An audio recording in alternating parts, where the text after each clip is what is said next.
ગુરુ માતા સુદીક્ષાજી સાથ સંગાતજી પ્રેમથી બોલજો ધન્ય નિરાકારજી। આજે આપણે પ્રશ્ન કે ડૉક્ટરોએ મને બાયપાસ સર્જરી કરવાની સલાહ આપેલ છે, સાંભળ્યું છે કે યોગાસનો અને પ્રાણાયામના અભ્યાસથી બાયપાસ સર્જરીમાં સારું થઈ શકે છે, તો આપની સલાહ મને બતાવો। જવાબ: જો આપની આર્ટરીના બ્લોકેજ થવાનું મુખ્ય કારણ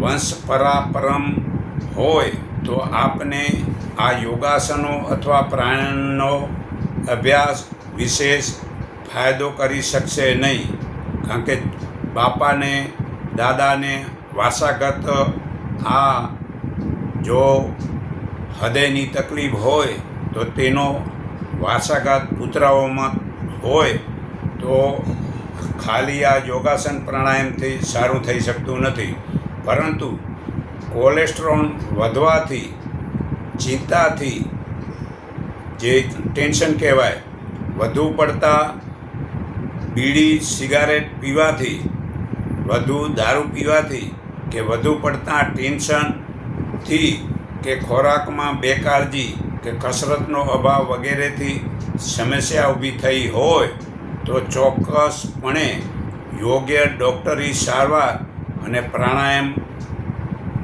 પ્રમાણિકપણે ખોરાકમાં કાળજી, ચરબી વગેરેનો ખોરાક અને મીઠાનું પ્રમાણ ઓછું અને ગળપણ ખૂબ જ ઓછું વગેરે, અને નિયમિત યોગાસનો પ્રાણાયામ, તે સિવાય પ્રસન્નતા, આનંદ અને પ્રફુલ્લિત જીવન જીવવાની ટેવ, આનંદ વિનોદ કરીને સાંજે હળવા થઈ જવાની ટેવ, રાત્રે ઊંડી ઊંઘ આવે તે જરૂરી છે, ગાઢ નિદ્રા જેને કહેવાય એ આવે તે જરૂરી છે, તે માટે ભમરીક પ્રાણાયામ કરીને સૂવાની ટેવ પાડો, સવારે લાંબુ ચાલી આવવાની ટેવ પાડો, તમે બાયપાસથી મુક્ત થઈ શકશો। આટલું જો કરો, હું ફરી તમને કહું છું કે ખરેખર તમે આમ પ્રસન્નચિત્ત રહો, આનંદિત રહો, જીવન જીવવાની ટેવ આનંદ વડે જ મળે છે ને સાંજે હળવા થઈ જવાની ટેવ પાડો, રાત્રે 10 વાગ્યે ઊંઘી જાઓ ને સવારે મતલબ કે વહેલા ઉઠી અને આ ભ્રમણી પ્રાણાયામ કરી ને વહેલા ઉઠીને વહેલા સૂઈ જવું અને વહેલા ઉઠીને સવારે લાંબુ ચાલવાની ટેવ પાડો તો બાયપાસથી મુક્ત થઈ શકશો। તો આ માટે વધુ માર્ગદર્શન ડૉક્ટરથી જ મળી શકે છે, છતાં ડૉક્ટર ભરત નાયકના ફોન નંબર 630 530 ને 5950, ફેક્સ નંબર 630 અને 834 અને 5279, સરનામું 807 વિલ્ડવુડ કોર્ટ, ઓકબોરોક, IL 60,523 પાસેથી મળી શકશે। God bless you.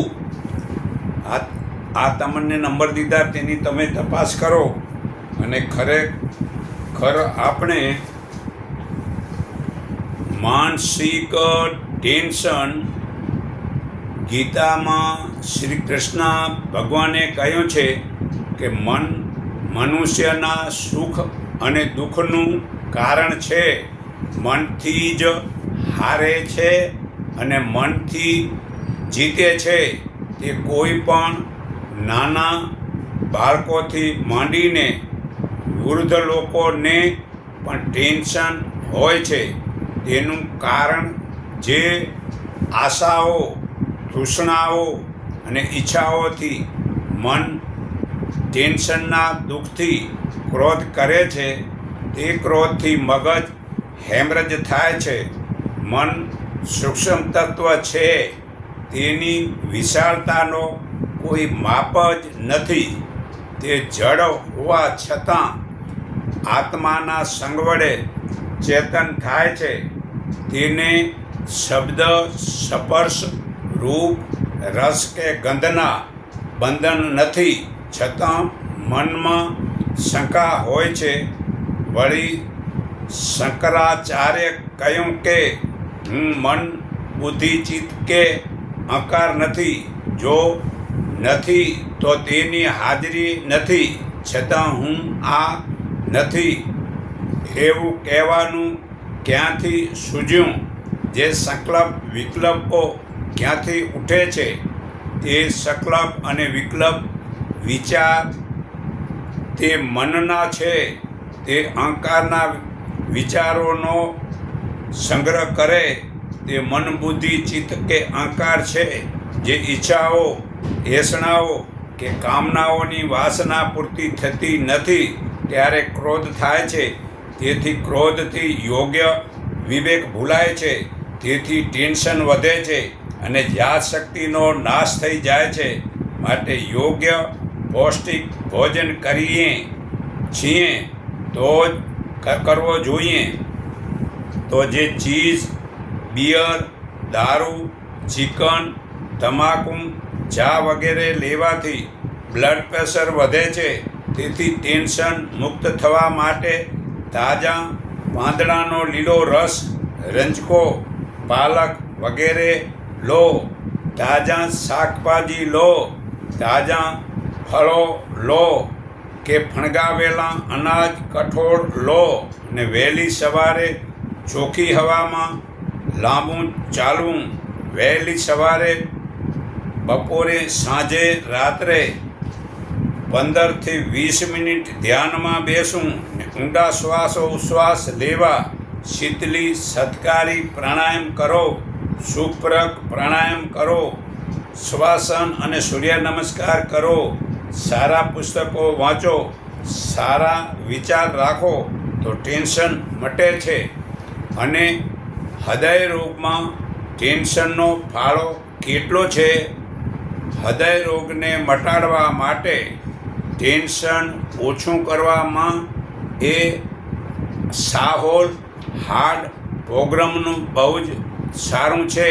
ટેન્શનનો અર્થ પરેશાની, ચિંતા, ઉશ્કેરાટ, ડર, માનસિક અસ્વસ્થતા, ગુસ્સો, દુઃખ, અસંતોષ વગેરે છે.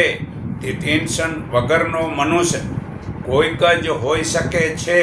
પરંતુ ટેન્શન એ ખરેખર હૃદયરોગનું મુખ્ય કારણ છે. જે હાઈ બ્લડ પ્રેશર, ડાયાબિટીસ, બધું જ કોલેસ્ટ્રોલ અને ધૂમ્રપાન એ ટેન્શનની સાથે જોડાયેલા છે. અને જે ખાવા પીવાની આદતોથી ટેન્શન વધે છે અને વ્યાયામના આળસથી ચરબી વધે છે. તેથી ટેન્શન વધે છે. છેલ્લા 50 વર્ષમાં ટેકનોલોજી પ્રગતિ વધી છે. તેથી વધુ વાપરવાથી વધુ કામ તે મગજને કરવું પડે છે. તેથી ટેન્શન વધે છે. જે દેખાદેખીથી જે જરૂરી નથી તેને જોવામાં, સાંભળવામાં, ખાવામાં, પીવામાં, બોલવામાં ખોટો રિવાજો વધારવાથી, જ્યાં ત્યાં ફોકટ ફરવાથી ટેન્શન વધે છે. બીજું કે યોગ અને વેદ જેવા ધર્મ ગ્રંથોથી ટેન્શન મટે છે. પરંતુ હાલમાં કોઈ પણ લોકોને વેદ, ગીતા વગેરે ધર્મ ગ્રંથોને વાંચવા જ નથી. ખાલી કહેવાના હિન્દુ, મોઢેથી કહે છે અમે હિન્દુ છીએ, પણ ધાર્મિક પુસ્તક વાંચતા જ નથી. ખાલી ગીતા જેવા પુસ્તક ઘરમાં રાખી મૂકે અને મરણ સમયે ખાલી મતલબ સંભળાવે, તેનાથી કાંઈ મરેલાનું કાંઈ કલ્યાણ થતું નથી. જીવતા જે આચરણ કરે તો આ ગીતા વેદનો મિનિંગ થયો કહેવાય.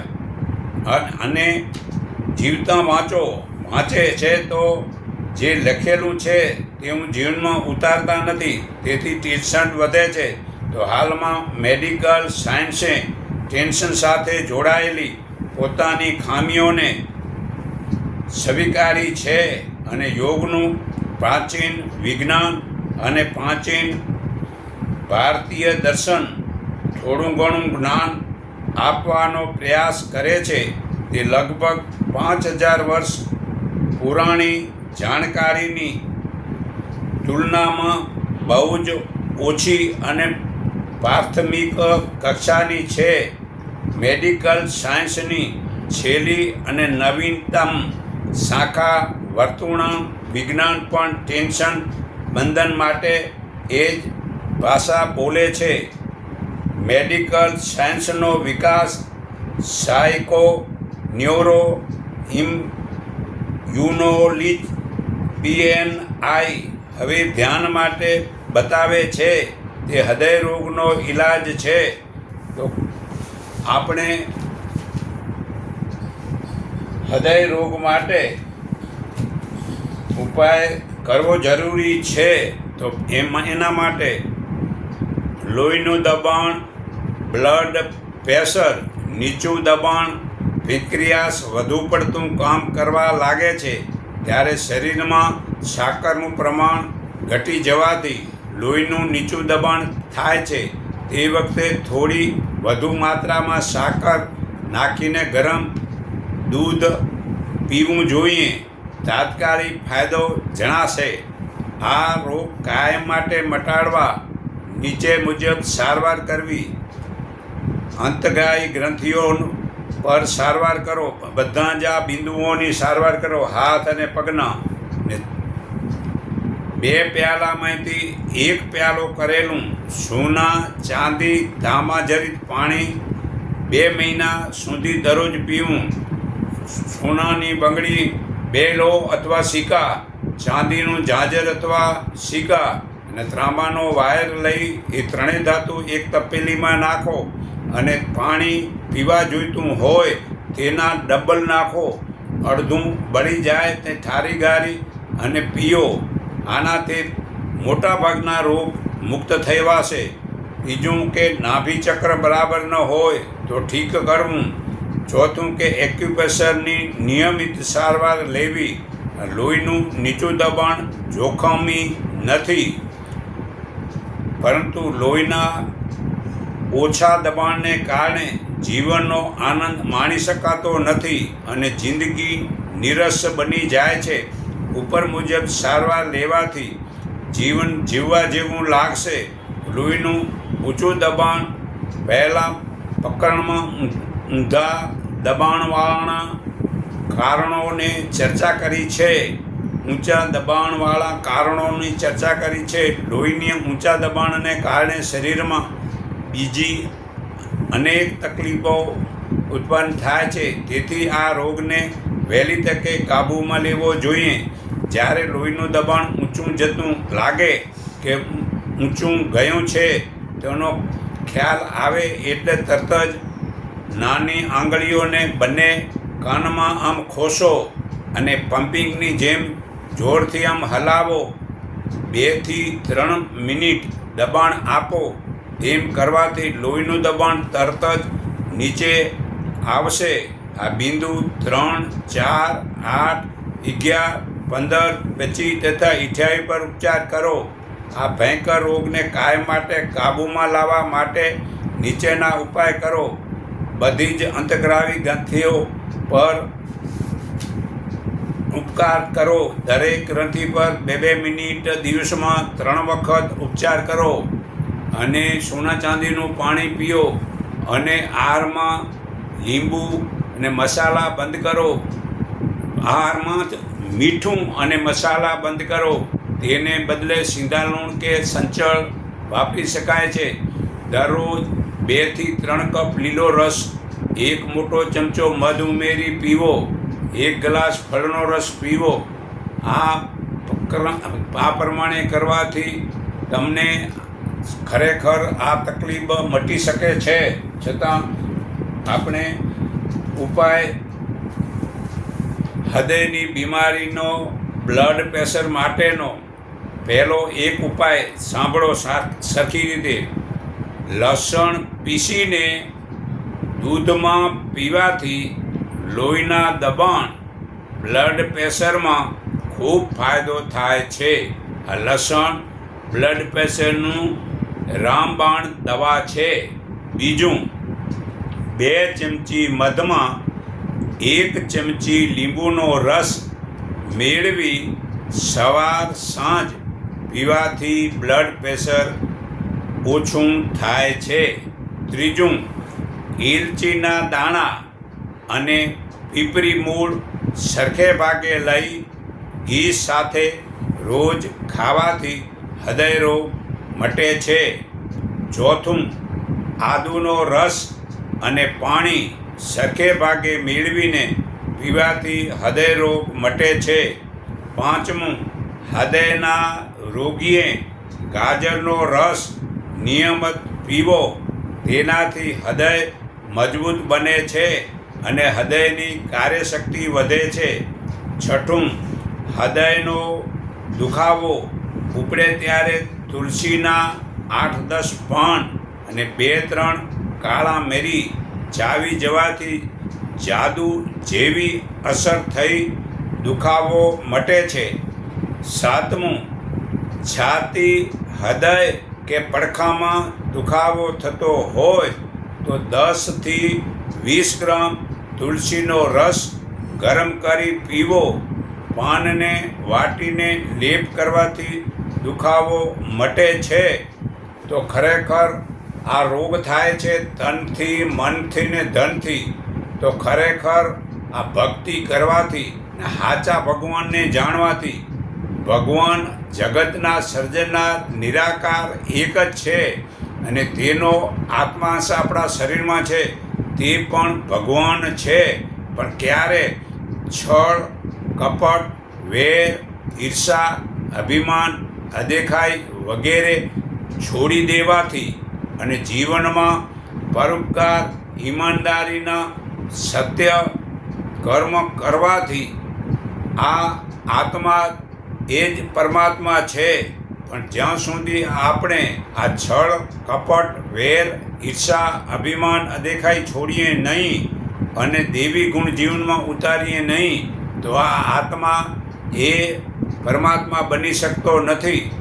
આત્માને પરમાત્મા બનવું હોય, આ જીવમાંથી શિવ બનવું હોય, તો ખરેખર આજથી છળ, કપટ, વેર, ઈર્ષા, અભિમાન, અદેખાઈ છોડી દો અને જે દેવી ગુણ, સત્ય, ઈમાનદારીનું આચરણ કરો. તો આ આત્મા ઉપર આ દેવી ગુણની અસર પડશે. અને ધ્યાનમાં બેસો ને ધ્યાન વડે બોલો કે હું આત્માનું ધ્યાન ધરવા બેઠો છું અને હું જ્યાં બેઠો છું ત્યાંથી મારી બાજુમાંથી આ આભા મંડળ કે ઓરા કે ઓજસ, આ તરંગો જે નીકળે છે તે સૃષ્ટિમાં બધાને સારું થાય, સર્વેનું મંગળ થાય, સૌ સુખી થાય એવા ભાવથી કરીને આ તરંગો ફેલાવો તો બીજાનું કલ્યાણ થશે અને તમારું કલ્યાણ થશે. તો હું સર્વેના હૃદયમાં રહેલ પરમપિતા પરમાત્માને હું મારા હૃદય ભાવથી નમન કરું છું. એકને ઓળખો, એકને માનો, એક સંગઠિત થાવ, એટલું કહી હું મારી વાણી વિરામું છું.